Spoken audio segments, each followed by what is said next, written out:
Shri Venkateswara gold తాకట్టులో ఉన్న మీ బంగారాన్ని విడిపించి కొనబడును.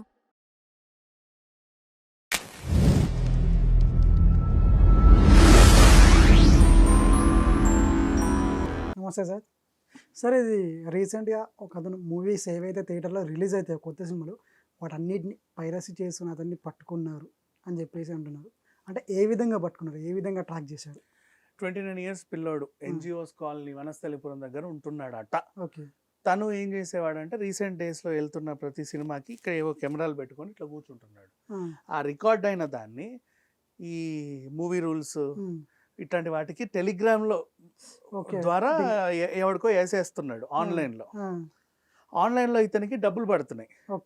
వాళ్ళు ఎలా పే చేస్తున్నారంటే $300 to $400 క్రిప్టో కరెన్సీ రూపంలో పే చేస్తున్నారు, బిట్ కాయిన్ రూపంలో. ఆ బిట్ కాయిన్ని వీడు ఇంకేవో సైట్ ఉపయోగించుకొని ఇండియన్ క్యాష్కి మార్చుకుంటారు. జెబ్ పేనో ఇంకేదో అవి ఏమంటా తెలియదు అయ్యి. సో అట్లా మార్చుకుంటున్నాడు. అలా వీడి అకౌంట్లో డబ్బులు వస్తున్నాయి. ఇది తరచూ జరుగుతూ ఉంది. బేసిక్గా ఏంటంటే ఇప్పుడు మనం యూట్యూబర్స్ ఉంటారు కదా, యూట్యూబర్స్కి డబ్బులు ఎలా పడతాయంటే డాలర్స్లోనే పడతాయి. మన ఇంటికి ఒక పిన్ వస్తుంది, ఆ పిన్ ఎంటర్ చేస్తే వాడు ఇగో నీకు పంపుతున్నా చిల్లరా అంటాడు. తర్వాత బ్యాంక్ వాడు కూడా ఫోన్ చేస్తాడు, నీకు వేరే దేశం నుంచి ముబ్బడిగా డబ్బులు పడుతున్నాయిరా నువ్వు ఎవడు అని అడుగుతాడు. ఊరికి చెప్పాలి కదా, లేదండి ఇట్లా గూగుల్ చాట్లో బాంబు పెట్టమని మాకు పాకిస్తాన్ నుంచి వచ్చాయి నిజమైతే, లేకపోతే నేను ఒక యూట్యూబర్ నండి నాకు ఇట్లా చేస్తే బయట నుంచి డాలర్స్ పడ్డాయి. ఒక సమాధానం అయితే చెప్పుకోవాలి. వీడికి తరచూ పడుతున్నాయి బిట్ కాయిన్, క్రిప్టో కరెన్సీ. అసలు ఏంటి వీడేదన్నా సైబర్ క్రైమ్ చేస్తున్నాడా, ఇంకేమన్నా అవుతుందా, వాట్ ఈస్ దిస్ అని ఒకసారి ఒరై ఇలా పిలిచారు. ఏం చేస్తున్నావు అంటే ఫోన్లలో సినిమాలు తీసి ఇంటర్నెట్లో అప్లోడ్ చేస్తున్నా, నాకు ఇట్లా చిల్లర పడుతున్నాయి అని అన్నారు. ఈ మధ్య కాలంలో మన దగ్గర టెక్నాలజీ పెరిగిపోయింది. బంజారా హిల్స్లో అది కట్టినప్పటి నుంచి కమాండ్ కంట్రోల్, ఇంటర్నెట్లో నువ్వు ఏం చేసినా తెలిసిపోతున్నాయి నీకు. అంటే మానిటరీ ట్రాన్సాక్షన్స్ మీద ఎక్కువ దృష్టి పెడుతున్నారు. మొన్న పెహల్గాం దాడి జరిగిన తర్వాత వేరే దేశం నుంచి నీకు డబ్బులు వస్తుంటే ఎలా వస్తున్నాయనేది ప్రతి ఒక్కటి చెప్పుకోవాలి, even YouTuber are what ever. ఇట్లాంటివి ఎక్కువ అయ్యాయి. అండ్ నెక్స్ట్ మళ్ళీ మనం పోన్ చూస్తున్నా కూడా తెలిసిపోతుంది. అదే పనిగా నువ్వు చైల్డ్ పోన్, జంతువుల పోన్ ఇలాంటివి చూసావనుకో వచ్చి నేను పట్టుకొని వెళ్తారు, ఎందుకు ఈ పైశాచిక ఆనందం నీకు అని.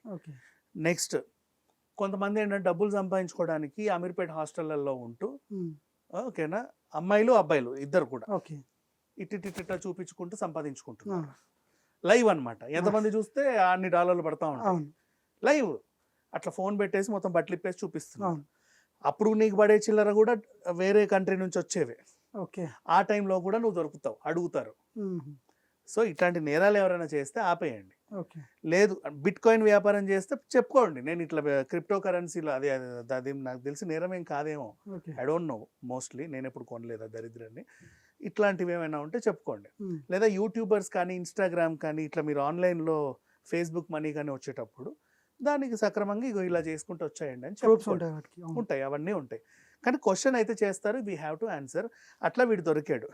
నవ్వు ఇక్కడ ఏంటి వీడు ఏమేమి సినిమాలు చేస్తే తండేలు, ఇంకేంటో 14 days లవ్ అంట, రాజధాని ఫైల్స్, ఇట్లా కొన్ని సినిమా 14-15 సినిమాలు ఏవో 40 సినిమాల వరకు అప్లోడ్ చేశాడు.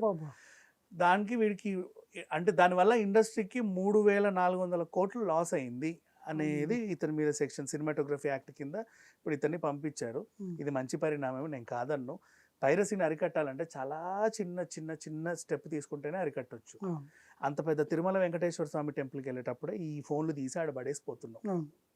అవునా, థియేటర్కి వచ్చే 1000 మంది ఫోన్ తీసుకో వెళ్ళేటప్పుడు వాడి మొహాన కొట్టు, ఏం పోయింది ఒకసారి చెక్ చేయండి ఫుల్గా, ఇక్కడ ఏమైనా కెమెరాలు ఉన్నాయేమో.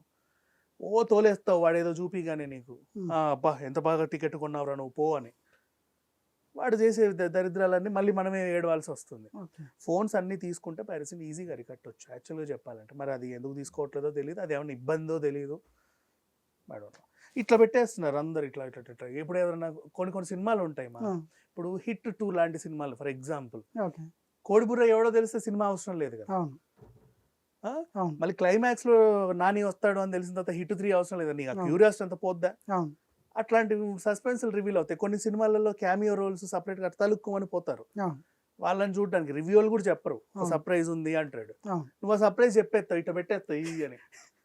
వద్దా, చంపేయడమే సినిమాలని. ఫోన్లు తీసేసుకుంటే బెటర్. ఫోన్లు లేనప్పుడు పైరసీ అవ్వాల, ఓకే. అయితే థియేటర్ చేసేవాడు, అప్పుడు వాడిని పట్టుకునేవాళ్ళు, ఇప్పుడు అవుతుంది. Thank you. Thank you.